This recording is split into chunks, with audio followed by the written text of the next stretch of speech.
Special thank you to Tufts Square Tobacco. What's the matter? I'm not having a good day today, Pesh. Not a good day at all. I think I have just the right antidote for you. A nice fresh cigar from Tufts Square Tobacco. All better? Oh, yeah. This week's episode of Resilience Unscripted is sponsored by PK Law Group.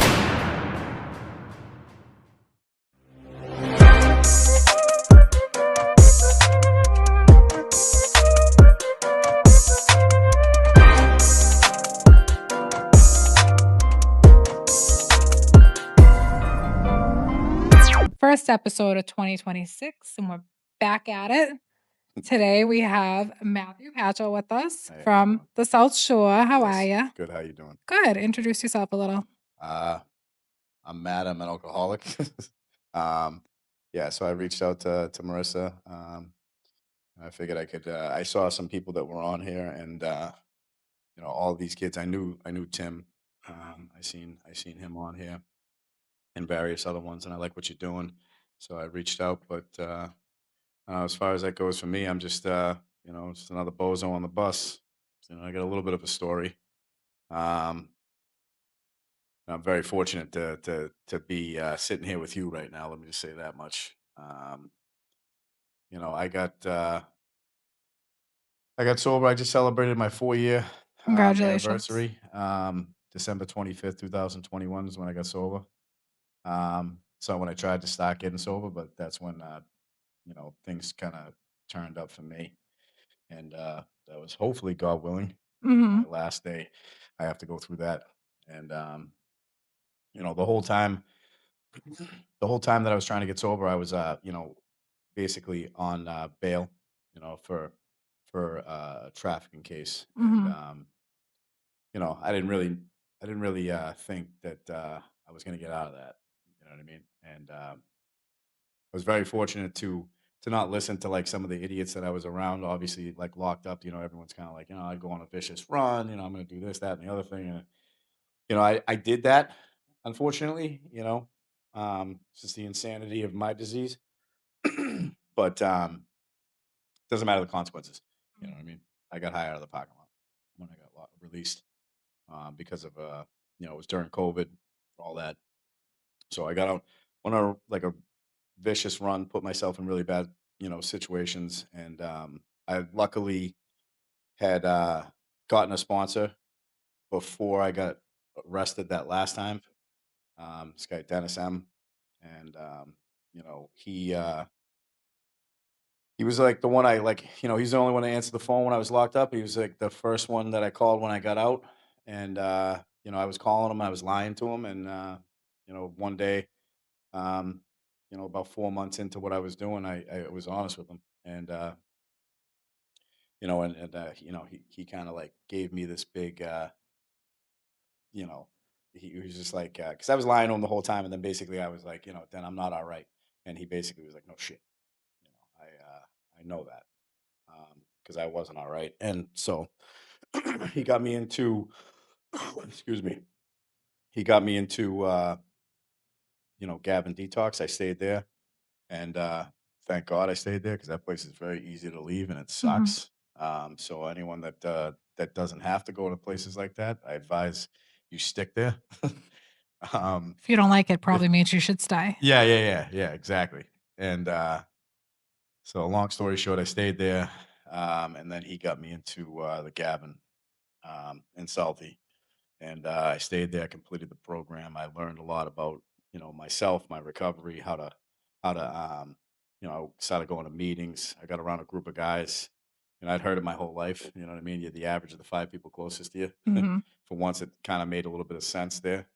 And I did a lot of good things, met a lot of good people, and that was like I said, that was about 5 years ago. Because once I did that, I completed the program. I went to the 3/4 house, and that's when I started realizing it's not just about alcohol and drugs. Doesn't really matter, you know what I mean? I put something else in front of my recovery, Mm-hmm. and that was the first thing I lost. And I hear that shit around the halls a lot, and that's what happened to me. So I can very much help guys that run into that, because like you freshly get sober, you want to, you want everything back. Especially, for me, it's like I have alcoholism, which manifests itself in every single way I could think of. Mhm. And when it comes to that, it could be women, money, doesn't really matter. In this case, I got into a relationship early out of getting sober, and you know what happens, what I see happen happens. So, and that was what I needed, I guess. I don't wish that upon anyone, but so I relapsed and I got real serious about my recovery. I became like a soldier for AA. You know what I mean? I get up in the morning, I'd meditate, I'd pray, I'd go to the gym, I'd go to work, I'd go to a meeting, and I went home. And I did that for months. And it's lonely as shit. I finished my fourth step, which was another, um, it was like a learning how to figure out like all the things that would make me use, Mhm. and do away with all the resentments that I had. I truly don't have that shit anymore. Like, you know what I mean? And I don't know. I did that, and I read I did my fifth step. Made some unbelievable amends. My whole life changed with those, and then you know, I started sponsoring guys, and when I started doing that, it was like a whole nother level. You know what I mean? Just You helping people. currently still sponsor? Yeah. How many guys you sponsor? Well, it's been tough lately because life gets busy, Mhm. and my hand's always up for sponsorship, but my last sponsee hasn't. Well, actually, no, he just reached back out. Unfortunately, things aren't so good. You know what I mean? But it's not my job to chase guys. You know what I Right. mean? I can only make the information available. And if they want to, I will match your energy when it comes Mhm. to sponsorship. If you're willing to put the work in, I will absolutely do it. I have a busy ass life. Um, you know, from getting sober, doing the things that were, instructed and shown before me. My home group's meeting House Hill over in Dorchester on Tuesday nights at 7 o'clock at 10 Parish Street. And, with all the guys that, anyone that ever asks for help, I give it to them. And, I do that with everything kind of in my life. You know what I mean? And like I said, I have a busy life. I have 5 kids under one roof. Um, you know, I have a 18-month-old son. I'm about to get married, all these different things. And, I have a new business that I built last year, and it's thriving. It's a lot of work. It's like 80 hours a week, and then you come home and you get 5 kids, It's a lot of work. and there's a lot of things going on. But and I have a sober house that I help guys with a partner over in Dorchester off of Columbia Road. That it's 18 guys, and that's like an opportunity for me. I was just sponsoring a kid that because like we have certain like at that house, for instance, right? We have certain requirements. You got to go to 3 to 5 meetings a week. You got to be working with a sponsor, and you got to be in the steps. Mhm. Because why the hell else are you in a sober house? It beats me. You know what I mean? I don't understand why you would want to. Don't get me wrong; it's a great place to be. For a real reasonable price, because God knows, Right. rental rates aren't going so well right now. Right. And if you're in sobriety, that's fine. There's plenty of houses out there for you. You know what I mean? But like I've seen the structure that we have, or at least like, it's not like it's like I'm not putting air tags in homeboy's shoe to make sure he went to a meeting. Right. Because that's on you. But it's just it just breeds a culture of guys that actually are really doing the drill and trying to get sober. Do they have to sign meeting slips? We do have meeting slips you fill out at the house meeting on So Monday that's how you nights. keep track if they That's how went. we keep track. But I mean, you can lie about I it. was just gonna ask you, how do you know? Because I Yeah, never know. I don't know. I have no Unless clue. someone tells me they didn't see them there. Yeah, exactly. And they're really not supposed to, but Yeah, yeah. I mean, I know everybody. You know what I mean? So Same. if you put it this way, it's pretty quick. It was said to me once, right? It's like if you can answer 3 questions immediately, and what's your home group, who's your sponsor, and what step do you want? If you can answer those quickly, I know you're on the beam. I know you're doing, Right. the drill. But if you're fumbling and you don't know what the hell to say, You weren't there. you weren't there. You don't know what you're doing, and it's only to your own detriment. You know what I mean? It's not all about whether or not you're just staying sober. It's like what you're doing in your life, because our behaviors, um, at least for me, I'll keep it with me. Um, for me, a relapse starts with me throwing trash out the window. I'm a little dishonest. You know what I mean? It's like, hey, were you over? No, no, I wasn't there. You know what I mean? Um, that's how it starts. And then, you know, it goes on. Bad behaviors. Yeah, all those bad behaviors, you know, start to come up, and I'm not turning back. My life's amazing today. It's busy. It is. Like I said, like for initially, you know, my hands up for sponsorship. My sponsor's heavy in the work. His sponsor, you know, heavy in the work. Um, you know, my sponsor owns Charles River Nice. Recovery. So like we, you know, like but I get to do beautiful things with these guys. Like we went up to Maine, me, Jay, and George, and like the rest of his family, my family. I brought all my kids up there, and you know, it's just like the things that we do. It's like a community that I never had before. I think I got one close friend that my buddy Zajac is the only friend I think I still have in my life that I've had from day one. It's funny enough, I'm actually getting to have it's starting to come up. Like I'm starting to get some of the friends that didn't either end up in prison, dead, or you know, still out there in active Right. addiction. Because unfortunately, I caught the OC epidemic, and I navigated around it. I never got into heroin or any of that shit. But it did, you know, it's just like anything else. It's like whack a mole. You knock one thing down, nothing Another pops up. comes up. Yeah, and it's a lifestyle too. Like that's what kept me, you know, I heard it actually in a meeting and it made a lot of sense to me when I heard it. It was like you know, sports got replaced with courts. You know, I would sit in courtrooms so much and my last name's Patchell. So like, you know, it takes a while to get to me.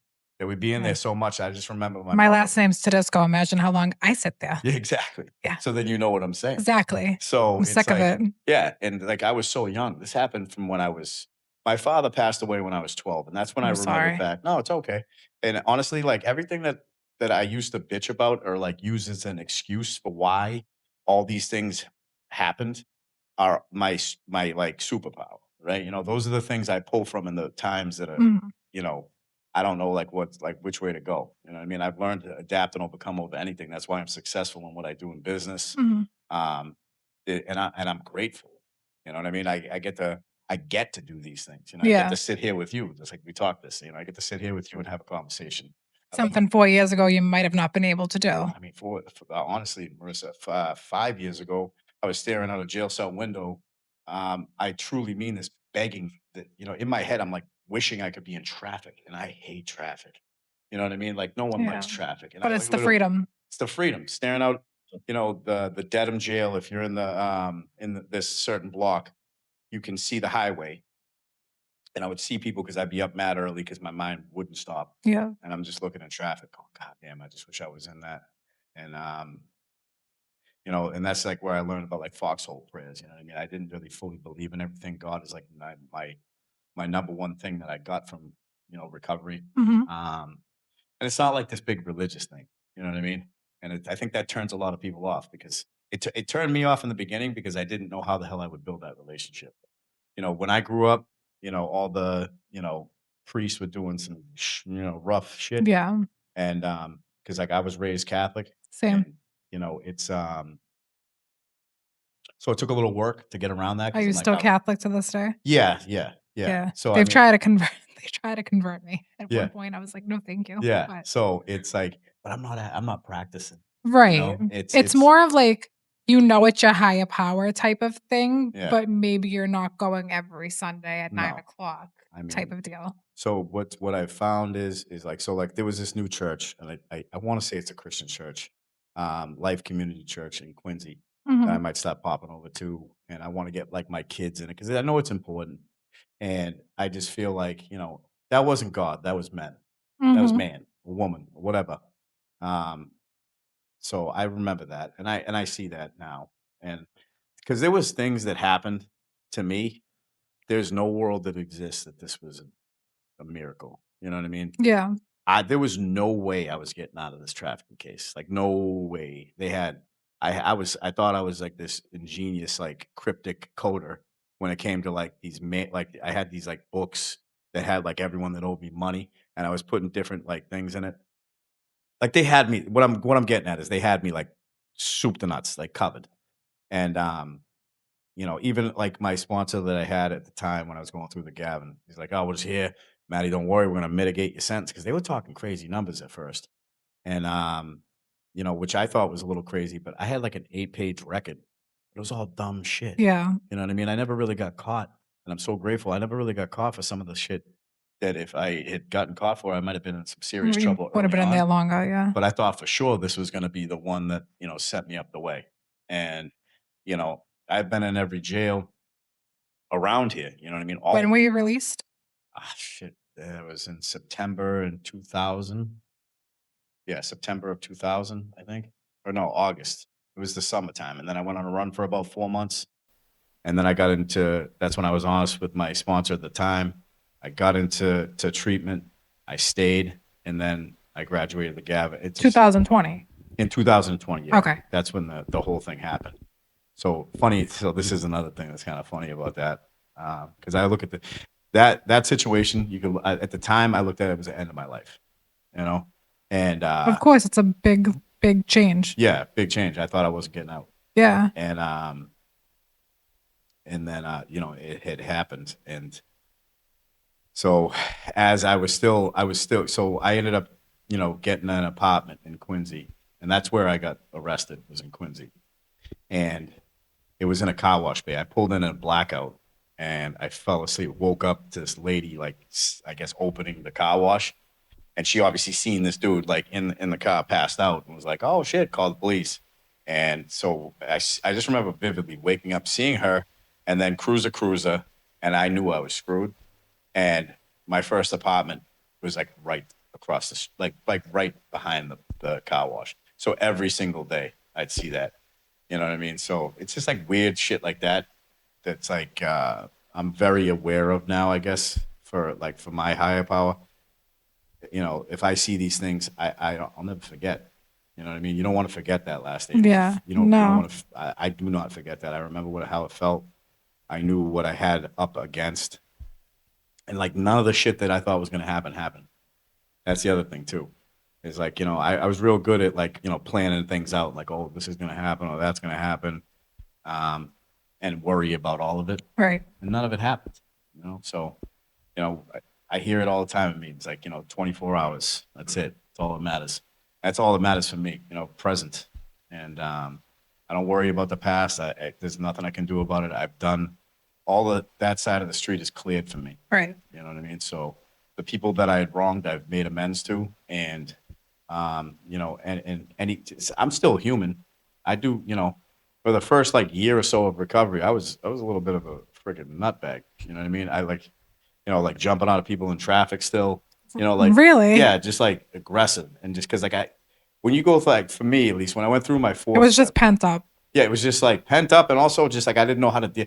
So like, I bring this up sometimes when I share is, like my sponsor, like we got to, character defects, right? Mhm. So, I'm feeling all good about myself. We were meeting up before the gym. That's how like our routine was. Like we'd meet up before the gym, we'd read, and then we'd go hit a workout. And that's like, another big part of my recovery. But, for this time I came and I had this list, and it was like, so I come in, I give him the book, I give him the notebook, and it's like 3 things.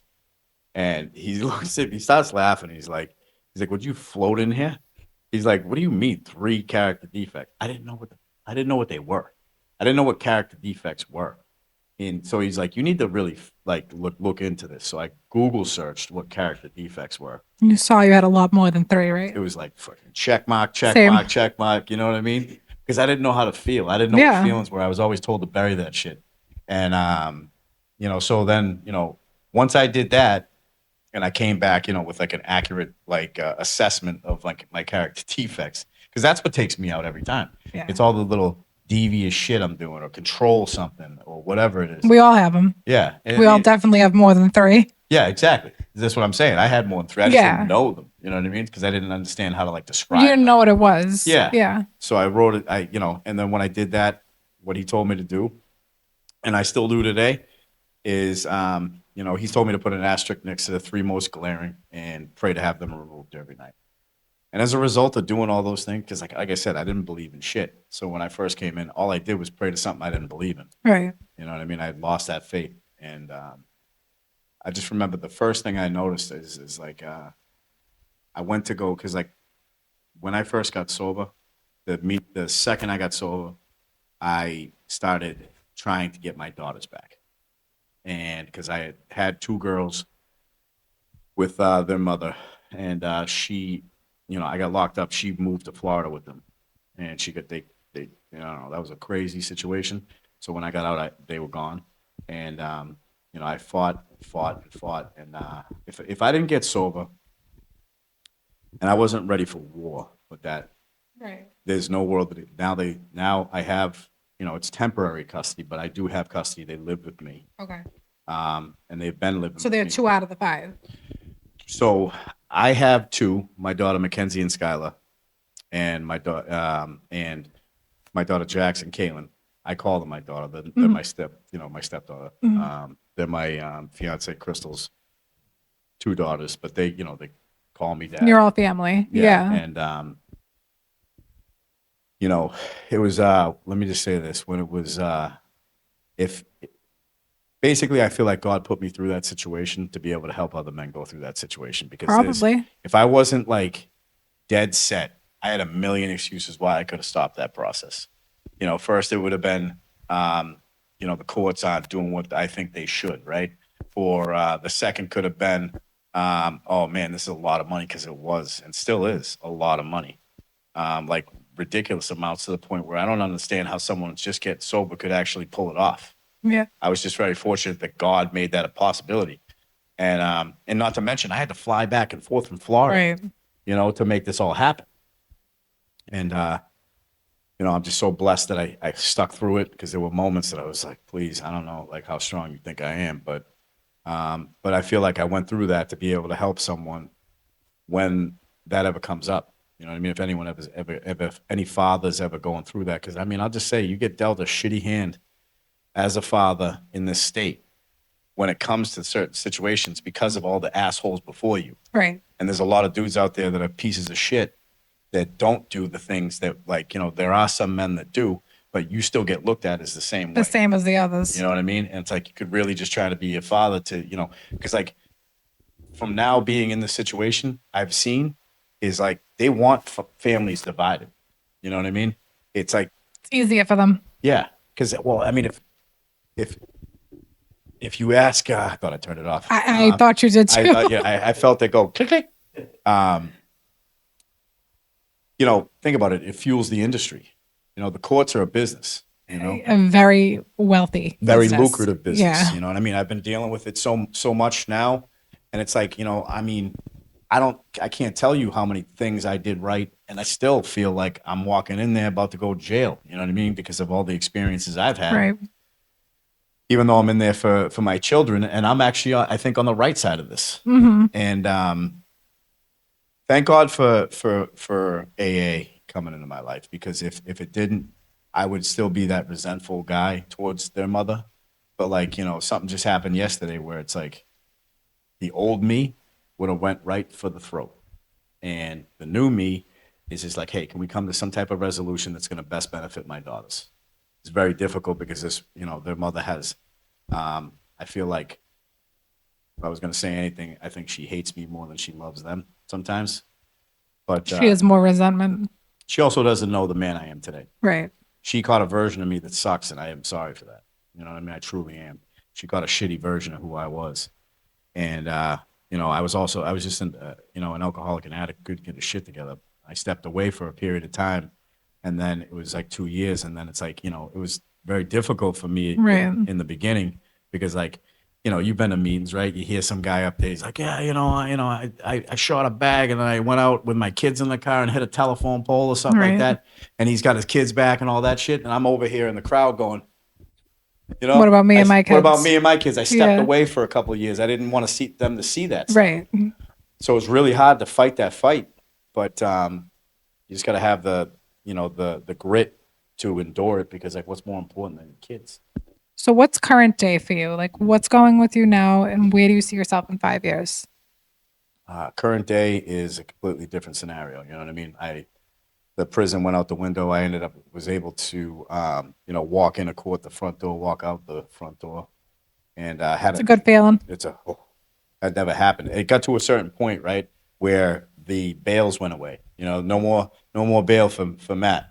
you know, and because I was arrested 28 times before I turned 17, you know, just for dumb shit. Dumb But like things. you do enough dumb shit, you know, eventually you got to go, and that's when they committed me to DYS. But anyways, yeah, so that 6 months early, they ended up terminating my because they gave me a suspended sentence. Basically, like you do anything wrong, you're going away for 3 years. And so I got that terminated 6 months early. You know, during the whole thing, I built a good career in HVAC and plumbing, which is what I do, and I was able to, you know, pull some serious, you know, I forget what the word is, but like, it's eluding me right now. But you know, just had the balls, I guess, to step out with 7 people to support and start my own thing, and that was about 8 months ago. That business now looks like 3 trucks, 5 guys, and we did, Nice. you know, something a little bit over $1 million in revenue. Good. And you know, I'm very grateful for that. You know, I have a great team there. You know, I have you know, the Columbia House, which is in you know, in Dorchester, which is you know, an 18-bed men's sober house that, you know, it's a little structured. It's not like, you know, it's not a halfway house by any shade of, it's not like that. It's not that strict. I don't think like that would make sense either. And it's not like a strict 12-step house, but it is 12-step based, Right. where guys are going to have the ability, because like I'll sponsor guys. My partner Ryan will sponsor guys. And we have a group that we're really tight with of men that will sponsor. Because that's what it's all about. Right. You know what I mean? Is working the steps in your existing life and moving forward. And, you know, I have all my kids. You know, I just went up to New Hampshire. I took them all, you know, snowboarding. Or I should say I took my 2 daughters that actually like snowboarding because they're like completely polar opposites. 2 introverted, like very artsy, are Jackson, Mackenzie, and then my daughter Skylar and Kaylin are like more like, you know, playing volleyball and doing this and out the, you know, with the friends and all that shit. You know, so I got to do that, go snowmobiling. I had a great time. And, you know, they got my son who's just running around. He's got like, you know, 5 moms. You know what I mean? Everybody's like, it's a house full of love. So that's what it looks like today. And I'm blessed to have that. You know, I'm about to get married, you know, February 13th to a woman that I would never have met or even been worthy of, you know what I mean? If it wasn't for me getting sober, it almost brings a freaking tear to my eye because, you know, she's just such a good woman. And like, you know, she's such a good mother to my kids. And I just couldn't be blessed. And she's my freaking partner, not just in like, you know, in like romance and, you know, that, like that part of it, but she's my business partner. She's also a partner in the sober house. She runs my office for my business. She's a massive component in all those things. It's like you got like your, and I feel like that's like a big thing for like successful marriages, relationships. It is. It's a partnership. It's a partnership. Yeah. You know, in business and in love. And I'm very blessed, very blessed to have met her. You know, she's coming up on 5 years sober. That's awesome. Yeah. She actually saw your podcast and was really like, she liked it a lot. So when I told her that I'd reach out, you know, it was kind of cool. But, you know, so yeah, I'm getting married, all those things, business is going well. I see, you know, some big things on the horizon. I would have to say in the next 5 years, you know, my heating and air conditioning and plumbing company will probably be, I don't know, 10 to 15 million, maybe more. I'll have probably about 20 guys, 10 to 15 trucks will be big because I know what I'm doing. Yeah. And, you know, it's weird. It's like I got all these people that work for me and they're all sober. And that's another thing that I do is I give guys the opportunity To work and learn a trade that can change their entire lives. My right-hand guy, Brandon, is sober in recovery. He is probably one of the most, you know, don't let him know that I told you this, but he's even smarter than me at this point when it comes to this trade. I'm sure he's going to hear it if he watches it. Yeah, yeah. So that's the cat's out the bag. Yeah, a little plug to him. But like he's just, but like all my guys are aligned on like the vision. and what I Yeah. have, and like, we all know where we're heading. We're all playing our part. Good. And but like I said, we're all sober, so we work with each other, and it breeds an environment. Doesn't mean everyone that works for me is going to end up being sober, but why not? If I can make it happen, you know what I mean. But it's just you know, it's a blessing to see, you know, where these things have gone, and you know, I'd like to say, you know, in the next 5, you know, I'll probably still be living in Quincy. You know, I'll probably have, you know, I'll probably have to put an addition on my house because I got so many goddamn kids under one roof. But you know, and everyone needs their space. But we all fit. It's a house full of love. I'm blessed for that. And you know, hopefully in the next 5 years, I'm almost 10 years sober. Yeah. You know, God willing, but I have learned to keep it in the day. You know, I got really heavy into, you know, aside from like, you know, AA, 12 steps and all that, you know, my disease needs a lot of treatment. And when it came to that, that wasn't just AA, you know, therapy is important. I think that was a big thing for me to be who I am right now, for all the trauma and shit that had gone on throughout my life. And then, you know, another component's the gym. And I think That's that, big for a lot of people. gym can end up being a problem in some ways for some people. Become addicting. Yeah, become addicting. And if like, but that's just like anything else, right? But the gym for me is like having the keys to a pharmacy, right? Our brain puts off all the things that we would seek doing drugs. Adrenaline, dopamine, serotonin, all these things are right there for your taking if you're just willing to push around some weight or work out, elevate your heart rate.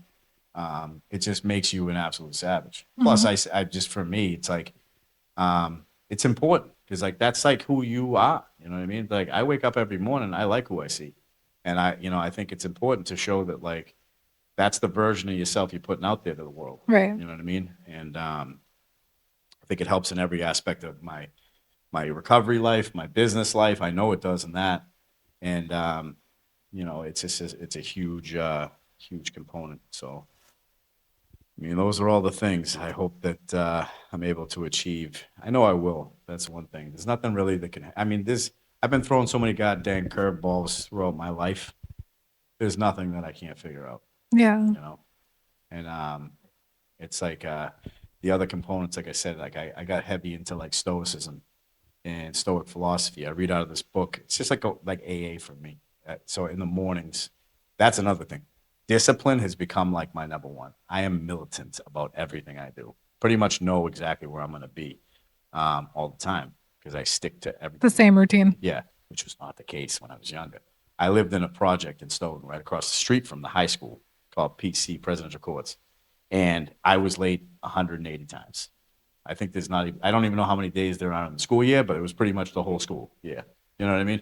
So that's And you lived insane. right across the street? I lived literally right across the street.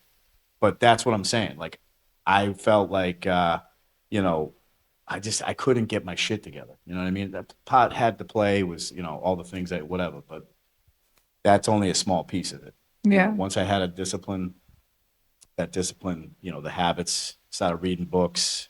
Daily Stoic is one that if anyone ever wants to add something to their recovery, that's a big thing. It's a one-day thing. It gives you a view of it, and it basically just talks about how things are just things. Our perception of something is what we can control.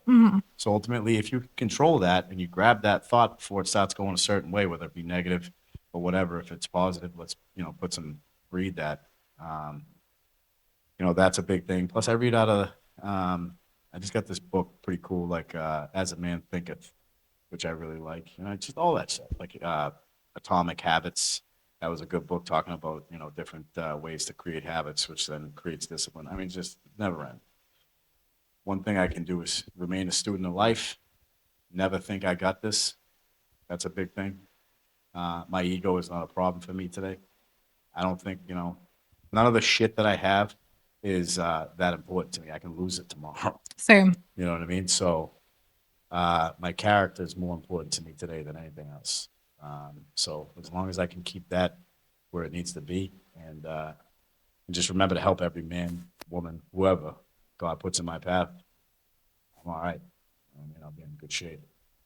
It's kind of where. I like that. I like that a lot. Yeah. Do you have anything you want to close with? No, I mean, I appreciate. I think that was a good closing. Yeah. Help that's it. whoever So, is in your path. yeah, basically everyone that comes into my life is God given. I heard this too. All my shit is regurgitated, but I like it. You know, someone comes into your life, they're either a lesson or a blessing. Right? So you're coming in and teach me some shit, or I'm coming in and maybe benefit from the relationship. But you know, and the other things that motives aren't necessarily bad. They've made the stigma is if you have a motive, it's bad. Mm-hmm. All right. So like the same motive for me when I sponsor someone is to get you wealth, but in Right. turn it helps me. So that's a motive. You know what I mean? And you know, it's all the things I do. I just try to remember that I start my day on my knees saying a prayer, and I end my day on my knees saying a prayer. And if I'm lucky, I get to wake up the next day and just, you know, I used to be that guy. Like, oh man, it's raining outside. This sucks. That sucks. Da da da. And I've since done away with that. Good. You know, and my life. That's growth. Oh, totally. Every day is another day to learn something. It doesn't matter. You can learn something from me. I can learn something from you. I can learn something from Tim over there. I can do anything. It's probably all technology. which is fine. What we need. Shit, I don't know none of that. Neither do I. Yeah, I defer to my guy Brandon for that. So yeah, that's pretty much it. Well, this wraps up what, Tim? Episode 26, 25, Nice. 26? I don't know. It's the new year. I lost track. Coming up on a year. Yeah. 25, You look like 26. my kid right there. 6, 7. 6, 7. Oh, here my we God, go. Here we go. Here we go. That's all I hear. It's a wrap. Bye. Bye.